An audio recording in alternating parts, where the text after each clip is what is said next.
اللہ کا نور برستا ہے جو شخص عصر کی نماز کے بعد یہ آیت 7 بار پڑھے گا، اللہ 7 زمین 7 آسمان کا نور اسی وقت اسے عطا کرے گا۔ ناظرین محترم، نماز اسلام کے 5 بنیادی ارکان میں سے ایک ہے اور اس کی 5 فرض نمازیں مسلمانوں کی روحانی زندگی کا مرکز و محور ہیں۔ ان میں ہر نماز کی اپنی ایک خاص اہمیت اور مقام ہے، لیکن عصر کی نماز کو اللہ تعالیٰ نے خاص طور پر اہمیت دی ہے۔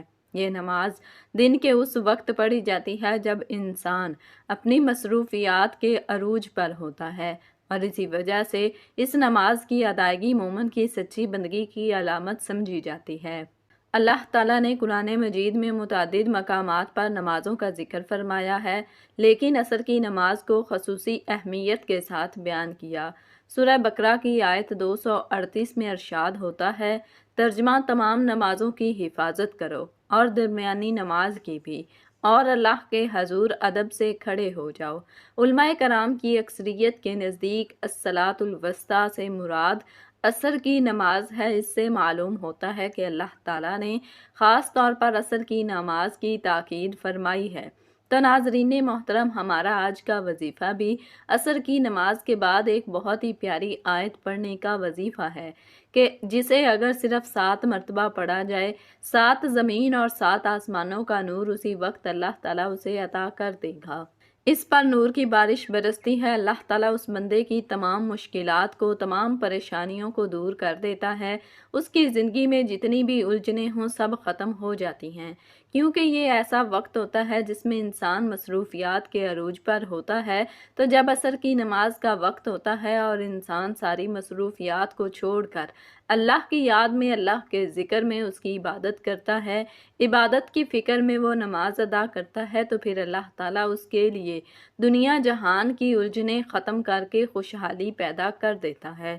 وہ انسان قدم قدم پر کامیاب ہوتا ہے، رزق، مال و دولت وافر مقدار میں عطا کیا جاتا ہے، اس کے گھر میں بھی اللہ تعالیٰ کی خاص رحمتیں اور برکتیں نازل ہوتی ہیں، اس کی اولاد بھی دن دگنی رات چگنی ترقی کرتی ہے۔ جو شخص اس نماز کو چھوڑ دیتا ہے تو اللہ تعالیٰ اس کے لیے الجھنیں مزید بڑھا دیتا ہے۔ حضرت سیدنا عبداللہ بن عمر رضی اللہ تعالیٰ عنہ سے روایت ہے کہ اللہ پاک کے پیارے رسول صلی اللہ علیہ وسلم نے ارشاد فرمایا کہ جس کی نماز عصر نکل گئی، یعنی جو جان بوجھ کر نماز عصر چھوڑے، گویا اس کے اہل و عیال، مال و دولت یعنی سب چھین لیے گئے۔ حضرت موسیٰ اشعری سے روایت ہے کہ نبی پاک صلی اللہ علیہ وسلم نے فرمایا کہ جس نے ٹھنڈے وقت کی 2 نمازیں پڑھی، یعنی فجر اور عصر کی، تو وہ جنت میں جائے گا۔ حضرت موسیٰ اشعری رضی اللہ تعالیٰ عنہ سے روایت ہے کہ آپ صلی اللہ علیہ وسلم نے فرمایا کہ نبی پاک صلی اللہ علیہ وسلم کا فرمان ہے کہ عصر کے بعد کا جو وقت ہے یہ قبولیت کا وقت ہوتا ہے۔ اس وقت میں اللہ پاک سے اگر کچھ بھی سچے دل سے مانگا جائے تو فوراً مل جاتا ہے۔ رسول اللہ صلی اللہ علیہ وسلم نے فرمایا، جو شخص عصر کی نماز چھوڑ دے، گویا اس کا سارا عمل برباد ہو گیا۔ یہ حدیث اس بات کی طرف اشارہ کرتی ہے کہ عصر کی نماز نہ پڑھنے سے انسان کے تمام نیک اعمال بھی برباد ہو سکتے ہیں۔ یہ کتنی بڑی محرومی ہے۔ حضرت ابو ہریرہ رضی اللہ تعالیٰ عنہ روایت کرتے ہیں کہ نبی کریم صلی اللہ علیہ وسلم نے فرمایا، تمہارے پاس دن اور رات کے فرشتے آتے ہیں اور وہ فجر اور عصر کی نماز میں جمع ہوتے ہیں۔ اس حدیث سے معلوم ہوتا ہے کہ فجر اور عصر کی نماز کے وقت فرشتے حاضر ہو کر انسان کے اعمال کا مشاہدہ کرتے ہیں اور اللہ تعالیٰ کے حضور گواہی دیتے ہیں۔ رسول اللہ صلی اللہ علیہ وسلم نے فرمایا، جو شخص نماز عصر سے پہلے مر گیا وہ جنت میں داخل ہوگا، یعنی جو عصر کی نماز کی پابندی کے ساتھ زندگی گزارتا ہے اور اس کے بعد دنیا سے رخصت ہوتا ہے، اس کے لیے جنت کی بشارت ہے۔ عصر کی نماز انسان کو دنیا کی مصروفیات سے نکال کر اللہ کی یاد میں لے آتی ہے۔ دن کے اس وقت جب کاروبار، تجارت، ملازمت اور دیگر دنیاوی امور میں انسان مشغول ہوتا ہے، اس وقت نماز کا ادا کرنا بندے کے اللہ کے ساتھ تعلق کی گہرائی کو ظاہر کرتا ہے۔ دن کی تھکن کے بعد عصر کی نماز پڑھنا بندے کی قوت ارادہ کو مضبوط کرتا ہے۔ یہ نماز انسان کو سستی اور غفلت سے نکال کر اللہ کی بندگی کی طرف لے جاتی ہے۔ جب مسلمان عصر کی نماز باجماعت مسجد میں ادا کرتے ہیں تو یہ مسلمانوں میں اتحاد، بھائی چارہ اور محبت کو فروغ دیتی ہے۔ اسلام میں جس عمل کی تاکید ہو اس کو چھوڑنے پر سخت وعید بھی آتی ہے۔ عصر کی نماز چھوڑنے والے کے بارے میں حدیث میں آیا ہے، جو شخص عصر کی نماز چھوڑ دے گویا اس کا سب کچھ برباد ہو گیا۔ یہ حدیث ایک خطرناک تنبیہ ہے کہ عصر کی نماز نہ پڑھنے سے انسان دنیا اور آخرت دونوں میں نقصان اٹھا سکتا ہے۔ آج کے دور میں جب دنیاوی مصروفیات، کاروباری دباؤ اور سوشل میڈیا انسان کو غفلت میں مبتلا کر چکے ہیں، ایسے میں عصر کی نماز ایک نعمت سے کم نہیں۔ یہ نماز ہمیں یاد دلاتی ہے کہ دنیا کی دوڑ میں اللہ کی یاد کو نہ بھولیں۔ یہ نماز ہماری روح کو سکون، دل کو طمانینت اور زندگی کو برکت عطا کرتی ہے۔ محترم ناظرین، اگر آپ چاہتے ہیں کہ آپ کے گھر میں اللہ کی رحمتیں اور برکتیں آئیں، آپ کے گھر میں اللہ تعالیٰ کا نور برسے، آپ کے گھر میں فرشتے آئیں، تو آپ یہ آیت لازمی پڑھیں۔ حضرت عبداللہ بن عباس رضی اللہ تعالیٰ عنہ سے روایت ہے کہ حضور صلی اللہ علیہ وسلم نے فرمایا، تم میں سے جو شخص پوری رات عبادت کرنے کی مشقت سے عاجز ہے، دولت خرچ کرنے میں بخیل ہے اور دشمن کے ساتھ جہاد کرنے میں بزدل ہے، تو اسے زیادہ سے زیادہ اللہ تعالیٰ کا ذکر کرنا چاہیے۔ حضرت ابو درداء رضی اللہ تعالیٰ عنہ سے روایت ہے کہ حضور نبی کریم صلی اللہ علیہ وسلم نے فرمایا، کیا میں تمہیں تمہارے اعمال میں سے سب سے اچھا عمل نہ بتاؤں جو تمہارے اللہ کے ہاں بہتر اور پاکیزہ ہے، تمہارے درجات میں سب سے بلند ہے، تمہارے سونے اور چاندی کے خیرات سے بھی زیادہ افضل ہے، اور تمہارے دشمن کا سامنا کرنے یعنی جہاد سے بھی بہتر ہو؟ تو صحابہ کرام رضی اللہ تعالیٰ عنہ نے عرض کیا کہ کیوں نہیں؟ تو آپ صلی اللہ علیہ وسلم نے فرمایا، وہ عمل اللہ کا ذکر ہے۔ ذکر سے مراد اللہ تعالیٰ کو یاد کرنا ہے، اور یہ عبادات دین اسلام میں سے ایک عبادت ہے۔ ذکر معمولاً اسماء الہی کی تکرار، آیات قرآنی یا کتب و حدیث میں مذکور دعاؤں کے بآواز بلند یا ایسا پڑھنے کو کہا جاتا ہے۔ معمولاً ذکر و انفرادی طور پر بھی کی جانے والی عبادت ہے۔ قرآن مجید میں آتا ہے، اے ایمان والو، اللہ کا ذکر بہت زیادہ کیا کرو اور صبح و شام اس کی تسبیح کیا کرو۔ اس کے علاوہ بھی بہت سی آیات میں ذکر کا حکم آیا ہے۔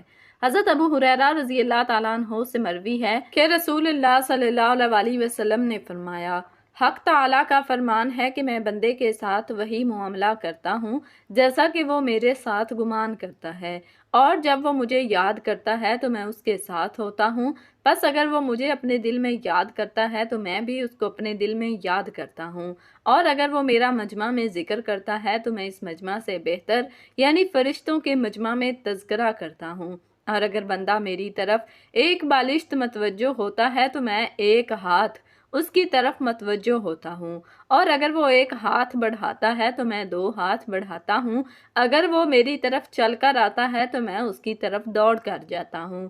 رسول اکرم صلی اللہ علیہ وسلم نے فرمایا کہ اللہ تعالیٰ کے پاس فرشتوں کی ایک جماعت ایسی ہے جو مجالس فکر کی تلاش میں گھومتی پھرتی رہتی ہے، اور جب کبھی وہ فرشتے مجلس فکر کو پاتے ہیں تو اصحاب مجلس کے اندر بیٹھ جاتے ہیں اور ایک دوسرے کو اپنے پروں سے ڈھانپ لیتے ہیں، حتیٰ کہ زمین اور پہلے انسان کے درمیان میں کی تمام کائنات ان سے بھر جاتی ہے، اور جب وہ منتشر ہوتے ہیں تو فرشتے آسمان کی طرف چلے جاتے ہیں۔ اللہ عز و جل اپنے علم کے باوجود ان سے پوچھتا ہے، تم کہاں سے آئے ہو؟ تو وہ کہتے ہیں کہ ہم روئے زمین میں تیرے ایسے بندوں کے پاس سے آئے ہیں جو تیری تسبیح، تکبیر، تحلیل اور حمد بیان کر رہے تھے۔ نبی اکرم صلی اللہ علیہ وسلم کا ارشاد ہے کہ جو شخص اللہ کا ذکر کرتا ہے اور جو نہیں کرتا، ان دونوں کی مثال زندہ اور مردہ کی سی ہے، کہ ذکر کرنے والا زندہ ہے اور ذکر نہ کرنے والا مردہ۔ محترم ناظرین، ذکر کے بہت زیادہ فضائل ہیں۔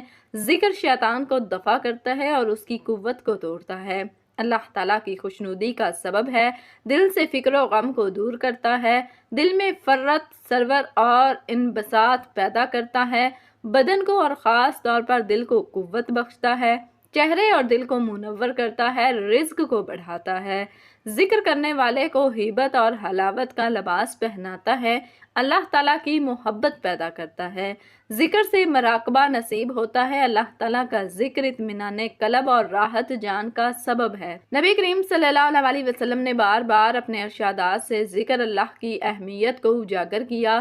ذکر عربی زبان کا لفظ ہے جس کے لغوی معنی یاد کرنا، یاد تازہ کرنا، کسی شے کو بار بار ذہن میں لانا، کسی چیز کو دہرانا اور دل و زبان سے یاد کرنا ہے۔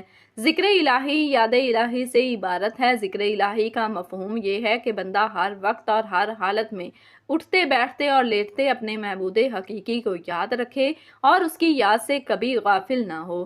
ذکر الہی ہر عبادت کی اصل ہے۔ تمام جنوں اور انسانوں کی تخلیق کا مقصد عبادت الہی ہے اور تمام عبادات کا مقصود اصلی یاد الہی ہے۔ کوئی عبادت اور کوئی نیکی اللہ تعالیٰ کے ذکر اور یاد سے خالی نہیں۔ سب سے پہلی فرض عبادت نماز کا بھی یہی مقصد ہے کہ اللہ تعالیٰ کے ذکر کو دوام حاصل ہو اور وہ ہمہ وقت جاری رہے۔ نفسانی خواہشات کو مقررہ وقت کے لیے روکے رکھنے کا نام روزہ ہے، جس کا مقصد دل کو ذکر الہی کی طرف راغب کرنا ہے۔ روزہ نفس انسانی میں پاکیزگی پیدا کرتا ہے اور دل کی زمین کو ہموار کرتا ہے تاکہ اس میں یاد الہی کا ہی ظہور ہو۔ قرآن حکیم پڑھنا افضل ہے کیونکہ یہ اللہ تعالیٰ کا کلام ہے اور سارے کا سارا اسی کے ذکر سے بھرا ہوا ہے۔ اس کی تلاوت اللہ تعالیٰ کے ذکر کو تر و تازہ رکھتی ہے۔ معلوم ہوا کہ تمام عبادات کی اصل ذکر الہی ہے اور ہر عبادت کسی نہ کسی صورت میں یاد الہی کا ذریعہ ہے۔ مرد مومن کی یہ پہچان ہے کہ وہ جب بھی کوئی نیک عمل کرے تو اس کی مطمع نظر اور نصب العین فقط رضائے الہی کا حصول ہو۔ یوں ذکر الہی رضائے الہی کا زینہ قرار پاتا ہے۔ اس اہمیت کے پیش نظر قرآن و سنت میں جا بجا ذکر الہی کی تاکید کی گئی ہے۔ کثرت ذکر محبت الہی کا اولین تقاضا ہے۔